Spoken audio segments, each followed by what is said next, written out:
तस्मन् मनसि धृतकथा विस्मृतौ स्मारकाय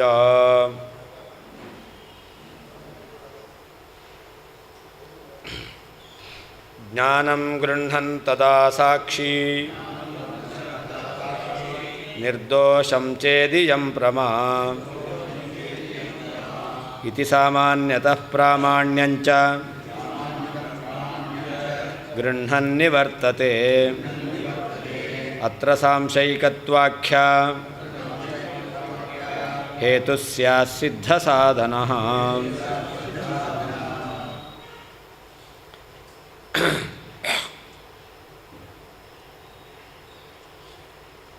ಇಲ್ಲಿ ಸಂಶಯ ಪ್ರಾಮಾಣ್ಯದಲ್ಲಿ ಸಂಶಯ ಅಂತ ಹೇಳಿದ್ರು. ಪ್ರಾಮಾಣ್ಯದಲ್ಲಿ ಸಂಶಯ ಅಂತಂದರೆ ಆ ಸಂಶಯಕ್ಕೆ ಧರ್ಮಿ ಯಾವುದು? ಪ್ರಾಮಾಣ್ಯದಲ್ಲಿ ಸಂಶಯ ಅಂತಂದರೆ ಆ ಸಂಶಯಕ್ಕೆ ಧರ್ಮಿ ಯಾವುದು? ಜ್ಞಾನ. ಜ್ಞಾನ ಪ್ರಾಮಾಣ್ಯದಲ್ಲಿ ಸಂಶಯ. ಹಾಗಾದರೆ ಆ ಜ್ಞಾನದಲ್ಲಿ ಸಂಶಯ ಬಂತು ಅಂತಾಯಿತು. ಸಂಶಯ ಅಂದ್ರೇನು? ಜ್ಞಾನ ಎಂಬತಕ್ಕಂಥದ್ದು. ಹಾಗಾದರೆ ಘಟಾದಿ ಜ್ಞಾನ ಅದನ್ನು ಮನಸ್ಸು ಗ್ರಹಿಸ್ತಾ ಇದೆ. ಘಟಾದಿ ಜ್ಞಾನ ಬರತಕ್ಕಂಥದ್ದು ಮನಸ್ಸಿನಿಂದ. ಹಾಗಾದರೆ ಜ್ಞಾನವನ್ನು ಗ್ರಹಿಸ್ತಕ್ಕಂಥದ್ದು ಅದು ಮನಸ್ಸು. ಆ ಜ್ಞಾನ ಎಂಬತಕ್ಕಂಥದ್ದು ಮನಸ್ಸಿನ ವಿಕಾರ. ಹಾಗಾದರೆ ಮನಸ್ಸಿನ ವಿಕಾರವಾದ ಜ್ಞಾನವನ್ನು ಮನಸ್ಸು ಗ್ರಹಿಸಲಿಕ್ಕೆ ಹೇಗೆ ಸಾಧ್ಯ ಅಂತ ಪ್ರಶ್ನೆ ಬರುತ್ತೆ. ಜ್ಞಾನ ಅಂದರೆ ಮನಸ್ಸಿನ ವಿಕಾರ. ಆ ಮನಸ್ಸಿನ ವಿಕಾರವಾದಂತಹ ಜ್ಞಾನವನ್ನು ಯಾವುದು ಗ್ರಹಿಸಬೇಕು? ಮನಸ್ಸು ಗ್ರಹಿಸಬೇಕು. ಮಣ್ಣಿನ ವಿಕಾರ ಮಡಿಕೆ. ಆ ಮಣ್ಣಿನ ವಿಕಾರವಾದ ಘಟವನ್ನು ಮಣ್ಣು ಗ್ರಹಿಸುತ್ತಾ? ಇಲ್ಲ. ಹಾಗೆ ಮನಸ್ಸಿನ ವಿಕಾರವಾಗಿರ್ತಕ್ಕಂಥದ್ದು ಜ್ಞಾನ. ಆ ಜ್ಞಾನವನ್ನು ಯಾವುದು ಗ್ರಹಿಸಬೇಕು? ಮನಸ್ಸು ಗ್ರಹಿಸಬೇಕು. ಮನಸ್ಸಿನ ವಿಕಾರವಾದ ಜ್ಞಾನವನ್ನು ಮನಸ್ಸು ಹೇಗೆ ಗ್ರಹಿಸಲಿಕ್ಕೆ ಸಾಧ್ಯ ಅಂತ ಪ್ರಶ್ನೆ ಬಂದರೆ ಅದಕ್ಕೆ ಉತ್ತರವನ್ನು ಕೊಡ್ತಾ ಇದ್ದಾರೆ. ಸಾಕ್ಷಿ ಎಂಬತಕ್ಕಂಥದ್ದು ಜ್ಞಾನವನ್ನು ಗ್ರಹಿಸುತ್ತೆ, ಮನಸ್ಸು ಜ್ಞಾನವನ್ನು ಗ್ರಹಿಸೋದಲ್ಲ. ಜ್ಞಾನ ಯಾವುದು? ಮನಸ್ಸಿನ ವಿಕಾರ. ಮನಸ್ಸಿನ ವಿಕಾರವಾದ ಜ್ಞಾನವನ್ನು ಗ್ರಹಿಸೋದು ಯಾವುದು? ಸಾಕ್ಷಿ. ಯಾವುದು ಗ್ರಹಿಸೋದಲ್ಲ? ಮನಸ್ಸಲ್ಲ. ಮನಸ್ಸಿನ ವಿಕಾರವಾದ ಜ್ಞಾನವನ್ನು ಮನಸ್ಸೇ ಗ್ರಹಿಸುತ್ತೆ ಅಂತಾದರೆ ತನ್ನ ವಿಕಾರವಾದ ಜ್ಞಾನವನ್ನು ತಾನು ಗ್ರಹಿಸಲಿಕ್ಕೆ ಹೇಗೆ ಸಾಧ್ಯ ಅಂತ ಪ್ರಶ್ನೆ ಬರ್ತಿತ್ತು. ಅದಕ್ಕೆ ಉತ್ತರ ಕೊಡ್ತಾ ಇದ್ದಾರೆ. ಮನಸ್ಸಿನ ವಿಕಾರವಾದ ಜ್ಞಾನವನ್ನು ಸಾಕ್ಷಿ ಗ್ರಹಿಸ್ತಾ ಇದೆ ಅಂತ. ಸರಿ, ಎಲ್ಲಿ ಮನಸ್ಸಿನ ವಿಕಾರವಾದಂತಹ ಜ್ಞಾನ ಅದು ಪ್ರಮಾಣಾತ್ಮಕವಾದ ಜ್ಞಾನ ಆದರೆ ಸಾಕ್ಷಿ ಗ್ರಹಿಸುತ್ತೆ. ಎಲ್ಲಿ ದೂರಸ್ಥತ್ವಾದಿ ದೋಷ ಎಂಬತಕ್ಕಂಥದ್ದಿದೆಯೋ ಅಂಥ ಸಂದರ್ಭದಲ್ಲಿ ದೋಷ ಇದ್ದಾಗ ಸಾಕ್ಷಿ ಜ್ಞಾನವನ್ನು ಗ್ರಹಿಸೋದಿಲ್ಲ, ಪ್ರಾಮಾಣ್ಯವನ್ನು ಗ್ರಹಿಸೋದಿಲ್ಲ. ಹಾಗಾದರೆ ಜ್ಞಾನವನ್ನು ಗ್ರಹಿಸೋದಿಲ್ಲ. ಹಾಗಾದರೆ ಅಲ್ಲಿ ಜ್ಞಾನವನ್ನು ಗ್ರಹಿಸೋದು ಯಾವುದು? ಮನಸ್ಸಿನ ವಿಕಾರವಾದ ಜ್ಞಾನವನ್ನು ಎಲ್ಲಿ ದೂರಸ್ಥತ್ವಾದಿ ದೋಷ ಎಂಬತಕ್ಕಂಥದ್ದಿದೆಯೋ ಅಂತಹ ಸಂದರ್ಭದಲ್ಲಿ ಮನಸ್ಸು ಗ್ರಹಿಸುತ್ತೆ ಅಂತ ಆಗಲ್ಲ. ಯಾಕೆ? ಮನಸ್ಸಿನ ವಿಕಾರವೇ ಜ್ಞಾನ. ಹಾಗಾದರೆ ಅಲ್ಲಿ ಜ್ಞಾನವನ್ನು ಯಾವುದು ಗ್ರಹಿಸೋದು? ಅಲ್ಲಿಯೂ ಕೂಡ ಸಾಕ್ಷಿಯೇ ಗ್ರಹಿಸುತ್ತೆ. ಅಲ್ಲಿ ಸಾಕ್ಷಿ ಯಾವ ರೀತಿ ಗ್ರಹಿಸುತ್ತೆ ಅಂತಂದರೆ ಅದಕ್ಕೆ ಹೇಳ್ತಾರೆ, ನಿರ್ದೋಷಂ ಚೇದಿಯಂ ಪ್ರಮ ಇತಿ ಸಾಮಾನ್ಯತಃ ಪ್ರಾಮಾಣ್ಯಂಚ ಗೃಹ್ಣನ್. ಎಲ್ಲಿ ದೂರಸ್ಥತ್ವಾದಿ ದೋಷ ಇದೆಯೋ, ದೋಷ ಇಲ್ಲ ಅಂತಾದರೆ ಈ ಜ್ಞಾನವು ಪ್ರಮಾಣ ಅಂತ, ದೋಷ ಇಲ್ಲ ಅಂತಾದರೆ ಈ ಜ್ಞಾನವು ಪ್ರಮಾಣ ಎಂಬುದಾಗಿ ಸಾಕ್ಷಿ ಆ ಜ್ಞಾನವನ್ನು ಗ್ರಹಿಸುತ್ತೆ. ಆ ಜ್ಞಾನವನ್ನು ಗ್ರಹಿಸುತ್ತೆ. ಜ್ಞಾನವನ್ನು ಪ್ರಮಾಣ ಅಂತ ಗ್ರಹಿಸುತ್ತೋ ಅಪ್ರಮಾಣ ಅಂತ ಗ್ರಹಿಸುತ್ತೋ ಅಂತಂದರೆ ಪ್ರಮಾಣ ಅಂತಲೂ ಗ್ರಹಿಸಲ್ಲ, ಅಪ್ರಮಾಣ ಅಂತಲೂ ಗ್ರಹಿಸಲ್ಲ.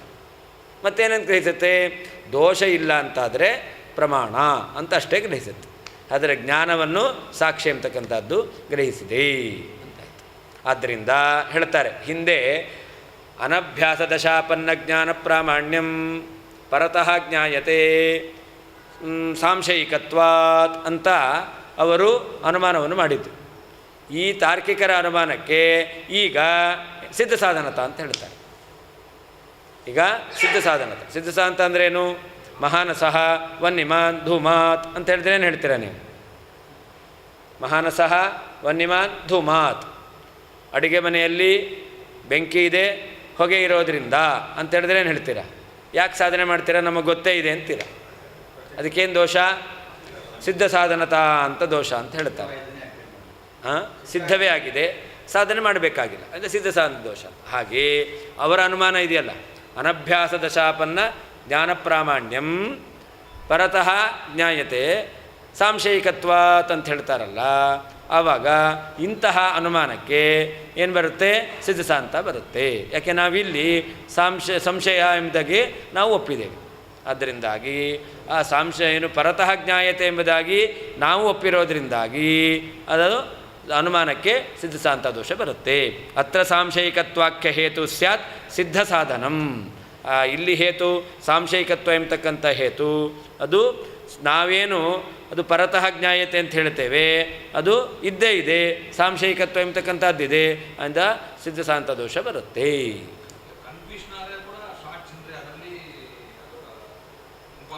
ಜ್ಞಾನ ಬಂದಿದೆ ಅಂತ ಗ್ರಹಿಸುತ್ತೆ ಅಷ್ಟೇ, ಜ್ಞಾನಾಂಶವನ್ನು ಮಾತ್ರ ಗ್ರಹಿಸುತ್ತೆ. ಅಲ್ಲಿ ಪ್ರಕಾರಾಂಶ ಇದೆಯಲ್ಲ, ಸಂಶಯ ಬಂದಿದೆಯಲ್ಲ, ಸಂಶಯದಲ್ಲಿ ನೀರು ಇದೆಯೋ ಇಲ್ಲೋ ಅನ್ನೋದನ್ನು ಗ್ರಹಿಸಲ್ಲ. ಇಂಥ ಜ್ಞಾನ ಇದೆಯಲ್ಲ ಅದನ್ನು ಗ್ರಹಿಸಿರುತ್ತೆ. ಇದೆಯೋ ಇಲ್ಲೋ ಅನ್ನೋದನ್ನು ಗ್ರಹಿಸಲ್ಲ. ನೀರು ಇದೆಯೋ ಇಲ್ಲೋ ಅಂತ ಜ್ಞಾನ ಬಂದಿದೆ ಅಂತಿದೆಯಲ್ಲ, ಆ ಜ್ಞಾನವನ್ನು ಗ್ರಹಿಸುತ್ತೆ. ಈ ಸಂಶಯ ಬಂದಿದ್ದು ಹೌದು ತಾನೇ, ಆ ಸಂಶಯ ಅನ್ನೋದು ಜ್ಞಾನ ತಾನೇ, ಅದನ್ನು ಸಾಕ್ಷಿ ಗ್ರಹಿಸುತ್ತೆ. ಮನಸ್ಸು ಎಂಬತಕ್ಕಂಥದ್ದು ಆ ನೀರು ಇದೆಯೋ ಇಲ್ಲೋ ಅನ್ನೋ ಅಂಶವನ್ನು ಗ್ರಹಿಸುತ್ತೆ. ಸಾಕ್ಷಿ ಗ್ರಹಿಸುತ್ತೆ. ಮನಸ್ಸು ಗ್ರಹಿಸ್ತಕ್ಕಂಥದ್ದು ಆ ನೀರು ಇದೆಯೋ ಇಲ್ಲೋ ಎಂಬತಕ್ಕಂಥ ಅಂಶವನ್ನು. ಆದ್ದರಿಂದ ಆ ಸಾಕ್ಷಿ ಎಂಬತಕ್ಕಂಥದ್ದು ಜ್ಞಾನಗ್ರಾಹಕವಾಗಿರುತ್ತೆ.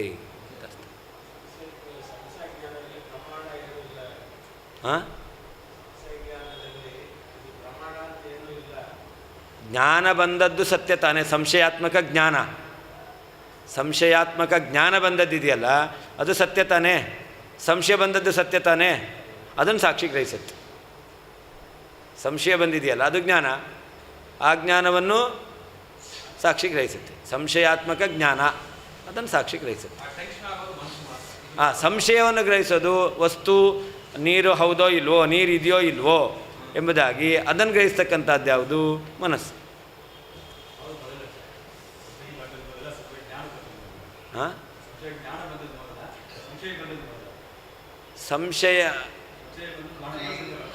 ಸಂಶಯಾತ್ಮಕ ಜ್ಞಾನ. ಸಂಶಯ ಬರೋದು ಅಂದ್ರೇನು? ಜ್ಞಾನವೇ. ಜ್ಞಾನವನ್ನು ಗ್ರಹಿಸುತ್ತೆ. ಆ ಜ್ಞಾನವನ್ನು ಏನಂತ ಗ್ರಹಿಸುತ್ತೆ? ಇಲ್ಲಿ ದೋಷ ಇಲ್ಲ ಅಂತಾದರೆ ಇದು ಪ್ರಮಾಣ ಅಲ್ಲ, ಎರಡು ಒಟ್ಟಿಗೇನೆ. ಜ್ಞಾನ ಬರಬೇಕಾದ್ರೇ ಸಾಕ್ಷಿ ಎಂಬತಕ್ಕಂಥದ್ದು ಅದನ್ನು ಗ್ರಹಣ ಮಾಡುತ್ತೆ. ಜ್ಞಾನ ಬಂದಾಗ ಆ ಜ್ಞಾನವನ್ನು ಬರುವ ಕಾಲದಲ್ಲಿಯೇ ಸಾಕ್ಷಿ ಗ್ರಹಣ ಮಾಡುತ್ತೆ. ಅಂದ ಒಟ್ಟಿಗೇನೆ ಅಂತ ಜ್ಞಾನ ಬಂತು, ಸಾಕ್ಷಿ ಗ್ರಹಿಸಲಿಲ್ಲ ಅಂತಿಲ್ಲ.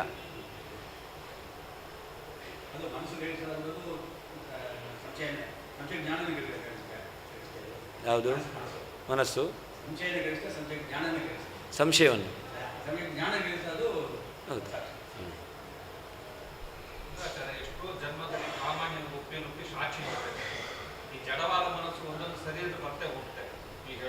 ಇಲ್ಲ, ಜಡವಾದ ಮನಸ್ಸು ಬರುತ್ತೆ ಹೋಗಲ್ಲ, ಅನಾದಿ ಕಾಲದಿಂದ ಇದೆ. ಅಲ್ಲ, ಜಡವಾದ ಮನಸ್ಸು ಇದೆ. ಎಲ್ಲಿಂದ ನಿಮಗೆ ಲಿಂಗದೇಹ ಇದೆಯೋ ಅಲ್ಲಿಂದ ಇದೆ. ಎಲ್ಲಿ ತನಕ ಲಿಂಗದೇಹ ಇರುತ್ತೋ ಅಲ್ಲಿ ತನಕ ಇರುತ್ತೆ. ಮನಸ್ಸೆಲ್ಲ ಬದಲಾಗಲ್ಲ, ಮನಸ್ಸಿನ ವ್ಯಾಪಾರಗಳು ಬದಲಾಗೋದಷ್ಟೇ.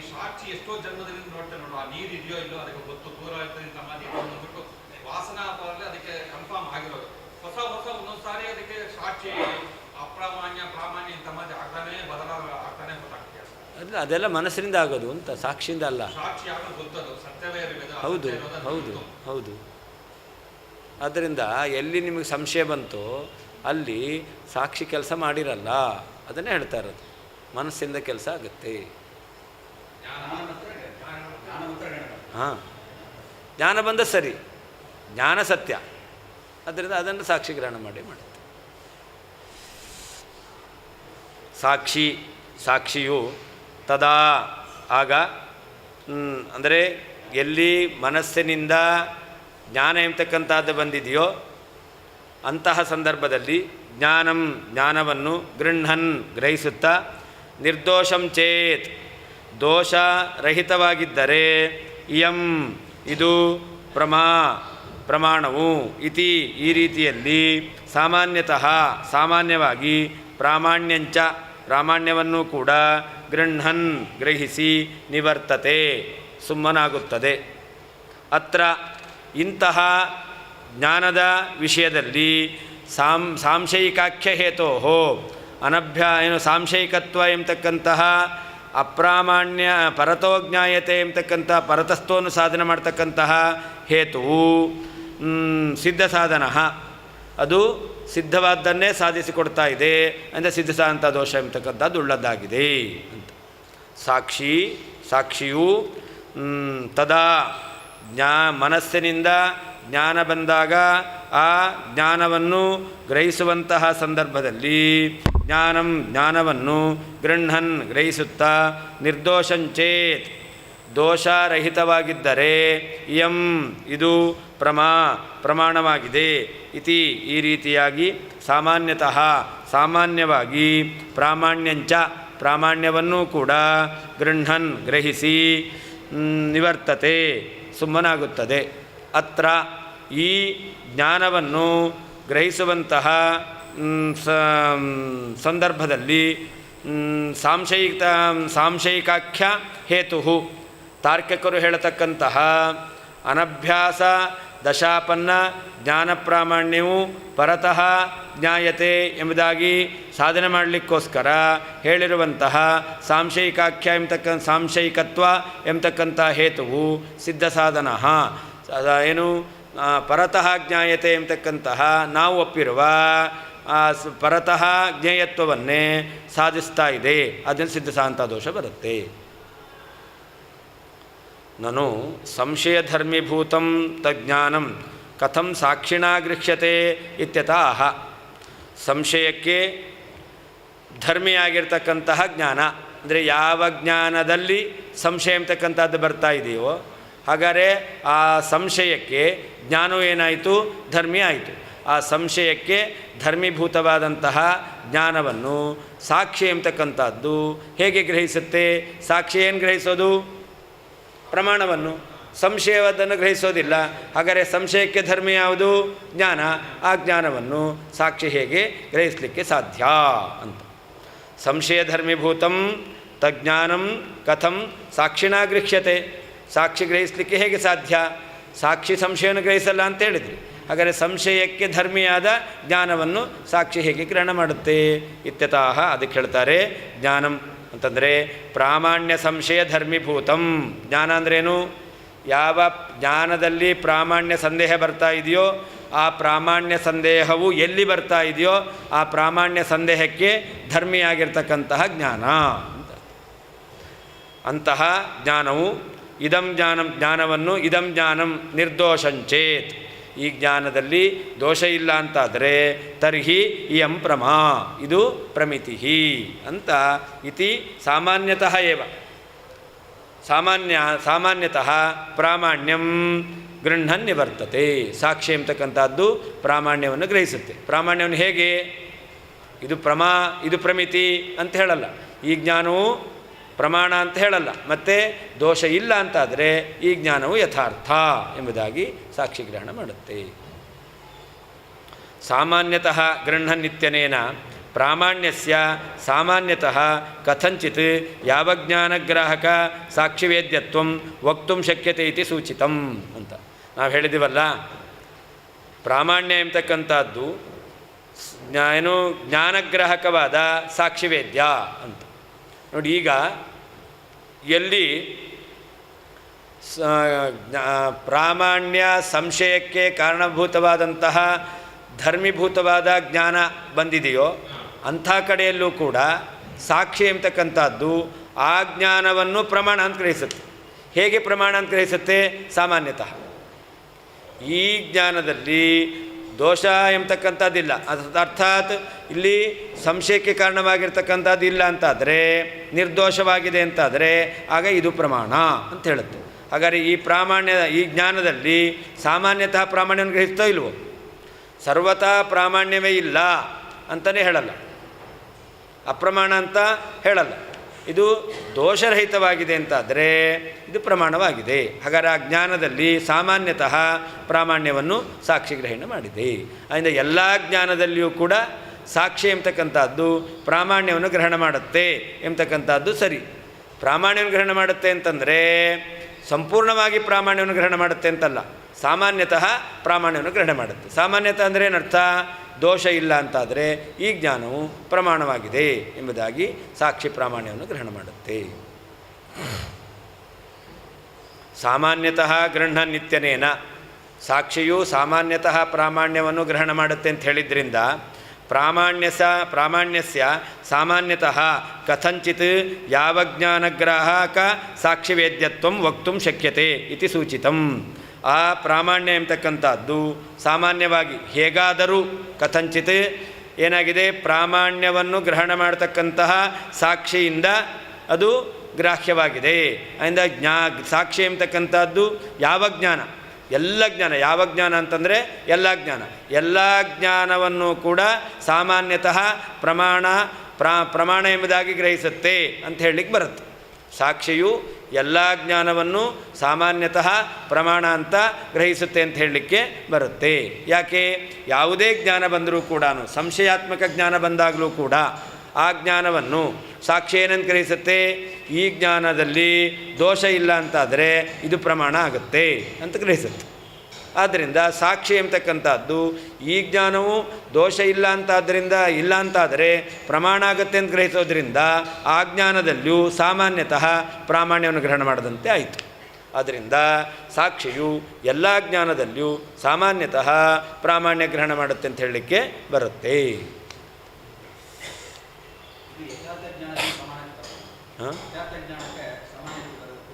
ಅಲ್ಲಿ ವಿಶೇಷವಾಗಿ ಪ್ರಾಮಾಣ್ಯ ಗ್ರಹಣ ಮಾಡುತ್ತೆ. ವಿಶೇಷ ಇದೆ ಅಂದರೆ ಸಾಮಾನ್ಯ ಇದೆ ಅಂತಲೇ ಅರ್ಥ. ಎಲ್ಲಿ ವಿಶೇಷ ಇರುತ್ತೋ ಅಲ್ಲಿ ಸಾಮಾನ್ಯ ಇದ್ದೇ ಇರುತ್ತೆ. ಹಾಂ, ಸಾಮಾನ್ಯ ಇದ್ದಲ್ಲಿ ವಿಶೇಷ ಇರಬೇಕು ಅಂತಿಲ್ಲ, ವಿಶೇಷ ಇದ್ದಲ್ಲಿ ಸಾಮಾನ್ಯ ಇದ್ದೇ ಇರುತ್ತೆ. ಅದಲ್ಲ, ಅದು ವಿಶೇಷ ಸಾಮಾನ್ಯ ಹಾಗಲ್ಲ. ಈಗ ಒಬ್ಬ ಮನುಷ್ಯನಾಗಿದ್ದಾನೆ ಅಂತಂದರೆ ಆವಾಗ ಅಲ್ಲಿ ಬ್ರಾಹ್ಮಣ್ಯ ಇರಬೇಕು ಅಂತಿಲ್ಲ. ಯಾಕೆ? ಮನುಷ್ಯ ಅನ್ನೋದು ಸಾಮಾನ್ಯ, ಬ್ರಾಹ್ಮಣ್ಯ ಅನ್ನೋದು ವಿಶೇಷ. ಆದರೆ ಇವನು ಬ್ರಾಹ್ಮಣನಾಗಿದ್ದಾನೆ ಅಂತ ಹೇಳಿದ್ರೆ ಅವಾಗೇನಾಗಿರುತ್ತೆ? ಮನುಷ್ಯತ್ವ ಇದ್ದೇ ಇರುತ್ತೆ. ಆದ್ದರಿಂದ ಎಲ್ಲಿ ವಿಶೇಷ ಇರುತ್ತೋ ಅಲ್ಲಿ ಸಾಮಾನ್ಯ ಅಂತಕ್ಕಂಥದ್ದು ಇದ್ದೇ ಇರುತ್ತೆ. ಎಲ್ಲಿ ಸಾಮಾನ್ಯ ಇರುತ್ತೋ ಅಲ್ಲಿ ವಿಶೇಷ ಇರಬೇಕು ಅಂತಲ್ಲ. ಇವನು ಮನುಷ್ಯ ಅಂತ ಹೇಳಿದೆವು. ಮನುಷ್ಯ ಅಂತಂದ ಮೇಲೆ ಅವನು ಸ್ತ್ರೀಯೇ ಆಗಿರಬೇಕು, ಸ್ತ್ರೀ ಆಗಿರಬೇಕು ಅಂತಿಲ್ಲ. ಅವನು ಪುರುಷನೂ ಆಗಿರ್ಬೋದು. ಮನುಷ್ಯ ಅಂತ ಹೇಳಿದ ಮೇಲೆ, ಜೀವ ಅಂತ ಹೇಳಿದ ಮೇಲೆ ಸ್ತ್ರೀಯೂ ಆಗಿರೋದು ಪುರುಷನೂ ಆಗಿರ್ಬೋದು. ಆದರೆ ನಾವೇನಾದರೂ ಪುರುಷ ಅಂತ ಹೇಳ್ತೇವೆ ಅಂತಂದರೆ ಅವಾಗೇನು ಹೇಳ್ತೇವೆ? ಜೀವ ಆಗಿರಲೇಬೇಕು ಅಂತ ಹೇಳ್ತೇವೆ. ಅದರಿಂದ ಪುರುಷ ಅನ್ನೋದು ವಿಶೇಷ, ಜೀವ ಅನ್ನೋದು ಸಾಮಾನ್ಯ. ಆ ಸಾಮಾನ್ಯ ಎಂಬತಕ್ಕಂಥದ್ದು ವಿಶೇಷ ಇದ್ದಲ್ಲಿ ಇದ್ದೇ ಇರುತ್ತೆ.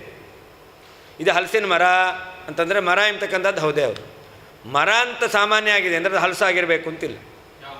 ಹಾಂ, ಅದರಿಂದ ವಿಶೇಷ ಇದ್ದಲ್ಲಿ ಸಾಮಾನ್ಯ ಇದ್ದೇ ಇರುತ್ತೆ, ಸಾಮಾನ್ಯ ಇದ್ದಲ್ಲಿ ವಿಶೇಷ ಇರಬೇಕು ಅಂತಿಲ್ಲ. ಅದರಿಂದಾಗಿ ಈ ಜ್ಞಾನ ಎಂಬತಕ್ಕಂಥದ್ದು ಅದು ಸಾಕ್ಷಿ ಗ್ರಹಣ ಮಾಡುತ್ತೆ. ಆ ಸಾಕ್ಷಿ ಎಂಬತಕ್ಕಂಥದ್ದು ಜ್ಞಾನವನ್ನು ಗ್ರಹಣ ಮಾಡಬೇಕಾದ್ರೆ ಸಾಮಾನ್ಯತಃ ಪ್ರಾಮಾಣ್ಯವನ್ನು ಗ್ರಹಣ ಮಾಡುತ್ತೆ. ಸಾಮಾನ್ಯತ ಅಂದರೆ ಏನರ್ಥ?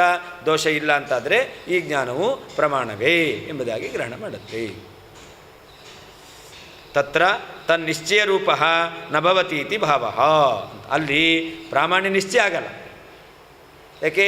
ದೋಷ ಇಲ್ಲ ಅಂತಾದರೆ ಇದು ಪ್ರಮಾಣ ಆಗುತ್ತೆ ಅಂತ ಗ್ರಹಿಸಿರುತ್ತೆ. ಅಂದರೆ ಪ್ರಾಮಾಣ್ಯ ನಿಶ್ಚಯ ಆಗಿರೋದಿಲ್ಲ. ಅತ್ರ ದೂರಸ್ಥ ವಸ್ತು ವಿಷಯಕ ಅನಭ್ಯಾಸ ದಶಾಪನ್ನ ಜ್ಞಾನ ಪ್ರಾಮಾಣ್ಯೇ ಅಲ್ಲಿದೆ.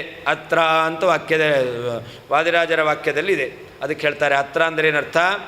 ಯಾವ ವಸ್ತು ಎಂಬತಕ್ಕಂಥದ್ದು ದೂರದಲ್ಲಿದೆಯೋ ಹಾಗೆ ಅದು ಹೊಸದಾಗಿ ಬಂದಿರತಕ್ಕಂಥ ಜ್ಞಾನ, ಆ ಜ್ಞಾನದ ಪ್ರಾಮಾಣ್ಯ ವಿಷಯದಲ್ಲಿ ಅಂತ ಅರ್ಥ. ದೂರಸ್ಥವಾದ ಅನಭ್ಯಾಸ ದಶಾಪನ್ನವಾಗಿರ್ತಕ್ಕಂತಹ ಜ್ಞಾನದ ಪ್ರಾಮಾಣ್ಯದಲ್ಲಿ ಸಾಂಶಯಿಕತ್ವ ಹೇತು ತಾರ್ಕಿಕರು ಪರತಃ ಜ್ಞಾಯತೆ ಎಂಬುದಾಗಿ ಸಾಧನೆ ಮಾಡಲಿಕ್ಕೆ ಹೇಳಿರುವಂತಹ ಸಾಂಶಯಿಕತ್ವ ಎಂಬತಕ್ಕಂಥ ಹೇತುವು ಸಿದ್ಧ ಸಾಧನ ಸ್ಯಾತ್. ನಾವು ಕೂಡ ಅಲ್ಲಿ ಪರತಃ ಜ್ಞಾಯತೆ ಎಂಬುದಾಗಿ ಹೇಳ್ತೇವೆ.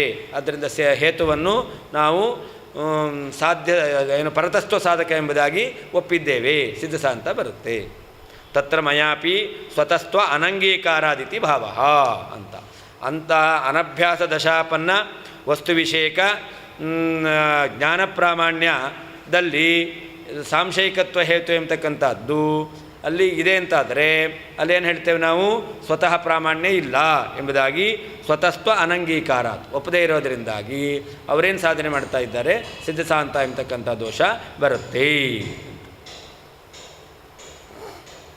ತತ್ರ ಸಾಂಶಯಿಕತ್ವೇಪಿ ಕುತೋನ್ಯತ್ರ ತದಗ್ರಹಃ ದೂರಸ್ಥೇ ಚಂಚಲಂ ಚಕ್ಷುಃ ನಹಿ ಪಾತ್ರಸ್ಥಿತೋದನೆ. ಅಲ್ಲ, ದೂರದಲ್ಲಿರುವಂತಹ ವಸ್ತುವಿನ ಜ್ಞಾನ ಬಂದಾಗ ಆ ಜ್ಞಾನದ ಪ್ರಾಮಾಣ್ಯದಲ್ಲಿ ಸಂದೇಹ ಬರುತ್ತೆ ಅಂತಾದರೆ, ಹತ್ತಿರದಲ್ಲಿರ್ತಕ್ಕಂಥ ವಸ್ತುವಿನ ಜ್ಞಾನ ಬಂದಾಗಲೂ ಕೂಡ ಆ ಜ್ಞಾನದ ಪ್ರಾಮಾಣ್ಯದಲ್ಲೂ ಸಂದೇಹ ಎಂಬತಕ್ಕಂಥದ್ದು ಬರಲಿ. ದೂರದಲ್ಲಿರುವಂತಹ ವಸ್ತುವಿನ ಜ್ಞಾನ ಬಂತು, ಆಗ ಆ ಜ್ಞಾನದ ವಿಷಯದಲ್ಲಿ ಪ್ರಮಾಣವೋ ಅಪ್ರಮಾಣವೋ ಅಂತ ಸಂದೇಹ ಬರುತ್ತೆ. ಹಾಗೆ ಹತ್ತಿರದಲ್ಲಿರ್ತಕ್ಕಂತಹ ವಸ್ತುವಿನ ಜ್ಞಾನವೂ ಬಂದಿದೆ. ಆ ವಸ್ತುವಿನ ಜ್ಞಾನ ಬಂದಾಗಲೂ ಕೂಡ ಈ ಜ್ಞಾನವು ಪ್ರಮಾಣವೋ ಅಪ್ರಮಾಣವೋ ಅಂತ ಸಂಶಯ ಬರಲಿ, ಯಾಕೆ ಬರಬಾರ್ದು ಅಂತ ಪ್ರಶ್ನೆ ಬಂದರೆ ಅದಕ್ಕೆ ಉತ್ತರ ಕೊಡ್ತಾರೆ. ನೋಡಿ, ದೂರದಲ್ಲಿರ್ತಕ್ಕಂಥ ವಸ್ತುವಿನ ಜ್ಞಾನ ಕಣ್ಣಿನಿಂದ ಬಂದಿದೆ. ಕಣ್ಣಿನಿಂದ ಬಂದಂತಹ ಜ್ಞಾನ, ಆ ಜ್ಞಾನವು ಪ್ರಮಾಣವೋ ಅಪ್ರಮಾಣವೋ ಅಂತ ಸಂಶಯ ಬರುತ್ತೆ. ಹಾಗೆ ಹತ್ತಿರದಲ್ಲಿರ್ತಕ್ಕಂಥ ವಸ್ತುವಿನ ಜ್ಞಾನವು ಕಣ್ಣಿನಿಂದಲೇ ಬಂದಿರೋದು. ಕಣ್ಣಿನಿಂದ ಬಂದಿರತಕ್ಕಂಥ ಜ್ಞಾನ ಆದ್ದರಿಂದ ಇಲ್ಲಿಯೂ ಕೂಡ ಪ್ರಮಾಣವೋ ಅಪ್ರಮಾಣವೋ ಅಂತ ಸಂಶಯ ಬರಲಿ, ಯಾಕೆ ಬರಬಾರ್ದು ಅಂತ ಪ್ರಶ್ನೆ ಬಂದರೆ ಅದಕ್ಕೆ ಹೇಳ್ತಾರೆ, ದೂರದಲ್ಲಿರ್ತಕ್ಕಂತಹ ವಸ್ತುವಿನ ವಿಷಯದಲ್ಲಿ ಸಂಶಯ ಎಂಬತಕ್ಕಂಥದ್ದು ಬರುತ್ತೆ. ತತ್ರ ಸಾಂಶಯಿಕತ್ವೇ, ಅಲ್ಲಿ ಸಂಶಯ ಎಂಬತಕ್ಕಂಥದ್ದು ಜ್ಞಾನದಲ್ಲಿ ಬರುತ್ತೆ. ಆದರೆ ಅನ್ಯತ್ರ ತದಗ್ರಹ ಅಂತ, ಹತ್ತಿರದಲ್ಲಿರ್ತಕ್ಕಂತಹ ವಸ್ತುವಿನ ಜ್ಞಾನ ಬಂದಾಗ ಅಲ್ಲಿ ಮಾತ್ರ ಪ್ರಾಮಾಣ್ಯ ಸಂದೇಹ ಎಂಬತಕ್ಕಂಥದ್ದು ಬರೋದಿಲ್ಲ.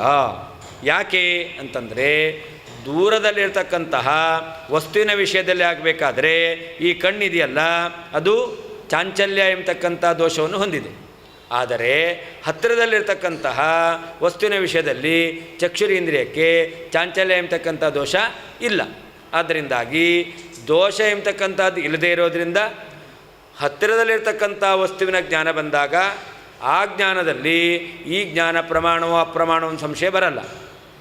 ದೂರದಲ್ಲಿರ್ತಕ್ಕಂಥ ವಸ್ತುವಿನ ಜ್ಞಾನ ಬಂದಾಗ ಮನಸ್ಸು ಎಂಬತಕ್ಕಂಥದ್ದು ಚಂಚಲ, ಅದರಲ್ಲಿ ಚಾಂಚಲ್ಯ ಎಂಬತಕ್ಕಂಥ ದೋಷ ಇದೆ. ಆದ್ದರಿಂದಾಗಿ ಅಲ್ಲಿ ಚಾಂಚಲ್ಯ ಇಲ್ಲ, ನಿಶ್ಚಲತ್ವ ಎಂಬತಕ್ಕಂಥದ್ದಿದೆ. ಆದ್ದರಿಂದಾಗಿ ಚಲತ್ವ ಇಲ್ಲ, ನಿಶ್ಚಲವಾಗಿದೆ.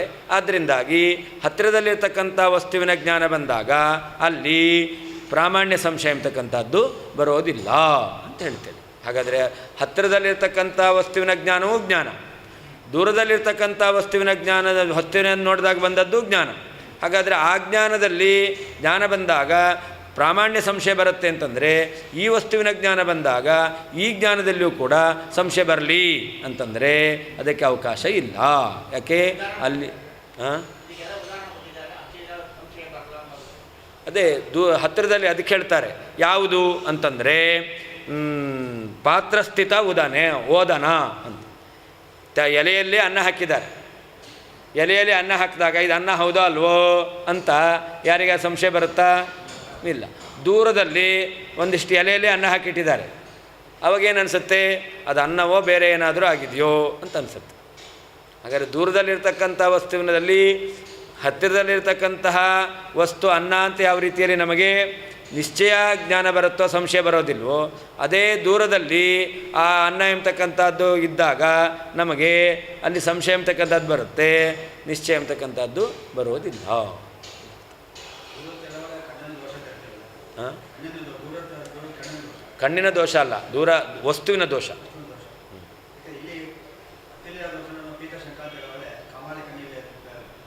ಅಲ್ಲಿ ಇಂದ್ರಿಯ ದೋಷ. ಪೀತಶಂಕ ಎಂಬಲ್ಲಿ ಜ್ಞಾನ ಬಂದಾಗ ಇಂದ್ರಿಯ ದೋಷ. ದೂರದಲ್ಲಿರ್ತಕ್ಕಂಥ ವಸ್ತುವಿನ ಜ್ಞಾನ ಬಂದಾಗ ವಸ್ತುವಿನ ದೋಷ. ಅದು ಕಣ್ಣಿನ ದೋಷ. ಹಾಂ, ಹೌದು, ಕಾಣಿಸುತ್ತೆ. ಹಾಂ, ಆ ದೋಷವನ್ನು ಪರಿಹಾರ ಮಾಡಲಿಕ್ಕೆ ಬೇಕಾದ ಸಾಧನ ಇದು. ಹಾಂ,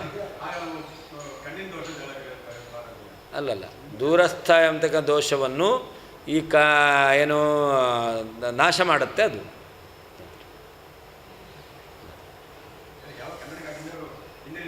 ನೀವು ಕನ್ನಡಕ ಹಾಕ್ಕೊಂಡಾಗ ಇಂದ್ರಿಯ ದೋಷ ಆಗ್ಬೋದು. ಆ ಕನ್ನಡಕ ಹಾಕ್ಕೊಳ್ಳದೇ ಇದ್ದಾಗ ದೂರದಲ್ಲಿರ್ತಕ್ಕಂಥ ವಸ್ತುವಿನ ಜ್ಞಾನದಲ್ಲಿ ನಿಮಗೆ ಸಂದೇಹ ಬರುತ್ತಲ್ಲ, ಆವಾಗ ಹಾಂ, ಅದು ವಸ್ತು ದೋಷ ಆಗುತ್ತೆ. ಅಂದರೆ ಇಲ್ಲಿ ಕಣ್ಣು ನಿಮಗೆ ಸರಿಯಾಗಿ ಗ್ರಹಿಸ್ತಾ ಇಲ್ಲ, ಅದು ಅನುಭವಕ್ಕೆ ಬಂದಿದೆ. ಆದ್ದರಿಂದಲೇ ಕಣ್ಣಿಗೆ ಸಾಧಕವಾದ ಉಪಲೋಚನ ಹಾಕ್ಕೊಂಡಿದ್ದೀರಿ. ಉಪಲೋಚನ ಇಲ್ಲ ಅಂತಾದರೂ ಕೂಡ ಹಾಂ ಹಾಂ ಆಗಲಿ, ಅದೇ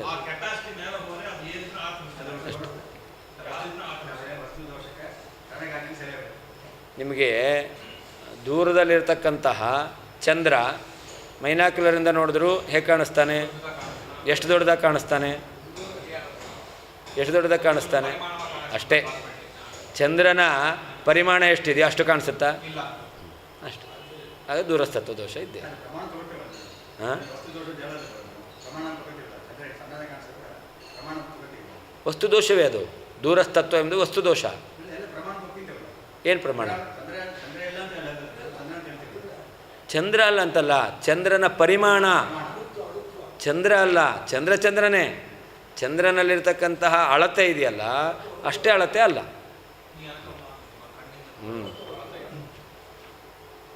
ತತ್ರ ದೂರದಲ್ಲಿರುವಂತಹ ವಸ್ತುವಿನ ಪ್ರಾಮಾಣ್ಯ ವಿಷಯದಲ್ಲಿ ಸಾಂಶಯಿಕತ್ವೇಪಿ ಸಂದೇಹ ಎಂಬತಕ್ಕಂಥದ್ದಿದ್ದರೂ ಕೂಡ ಅನ್ಯತ್ರ ಹತ್ತಿರದಲ್ಲಿರ್ತಕ್ಕಂಥ ವಸ್ತುವಿನ ವಿಷಯದಲ್ಲಿ ತದಗ್ರಹ ಪ್ರಾಮಾಣ್ಯ ಜ್ಞಾನ ಬರದಿರುವುದು ಕುತಃ?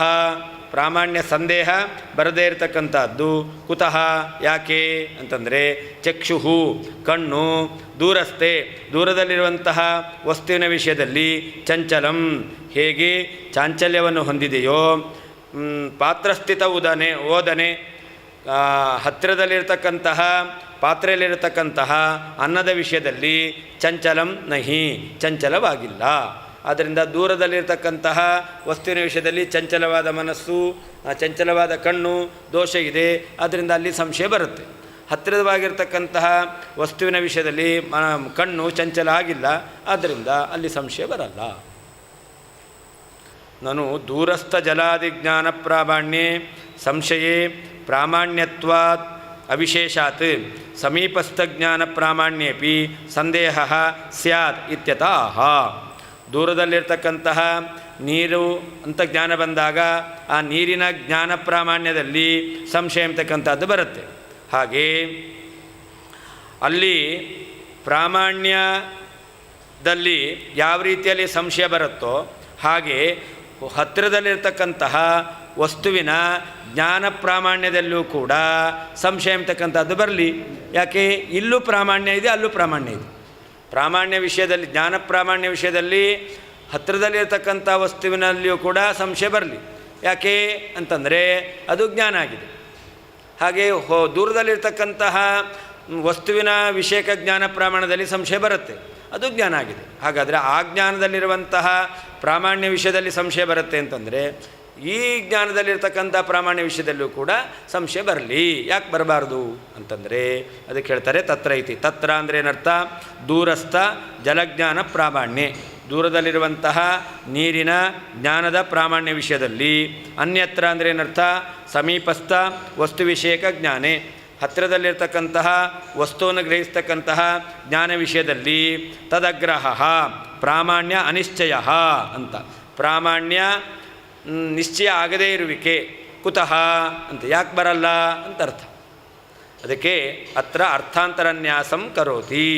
ಈ ವಿಷಯದಲ್ಲಿ ಅರ್ಥಾಂತರನ್ಯಾಸ ಅಲಂಕಾರದಿಂದ ಉತ್ತರವನ್ನು ಕೊಡ್ತಾ ಇದ್ದಾರೆ. ದೂರಸ್ಥೆ ಚಂಚಲಂ ಚಕ್ಷು ಪಾತ್ರಸ್ಥಿತ ಓದನೆ ಚಂಚಲಂ ನಹಿ ಇತಿ ಚಂಚಲ ಪದಾವೃತ್ಯ ಯೋಜನಾ.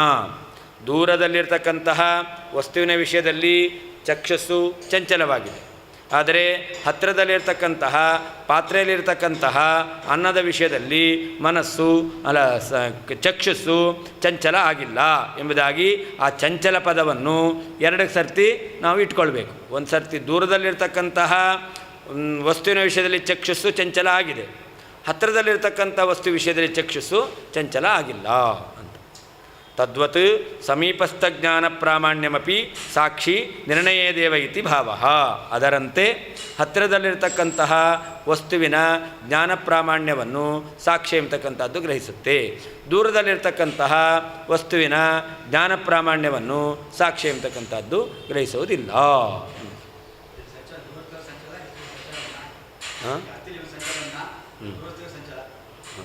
ಹೌದು ಹೌದು. ಹಾಗೆ ಆ ಚಕ್ಷುಸ್ ಎಂಬತಕ್ಕಂಥದ್ದು ದೂರದಲ್ಲಿರ್ತಕ್ಕಂಥ ವಸ್ತುವಿನ ವಿಷಯದಲ್ಲಿ ಮಾತ್ರ ಚಂಚಲ, ಹತ್ತಿರದಲ್ಲಿರ್ತಕ್ಕಂಥ ವಸ್ತುವಿನ ಚಂಚಲ ಅಲ್ಲ.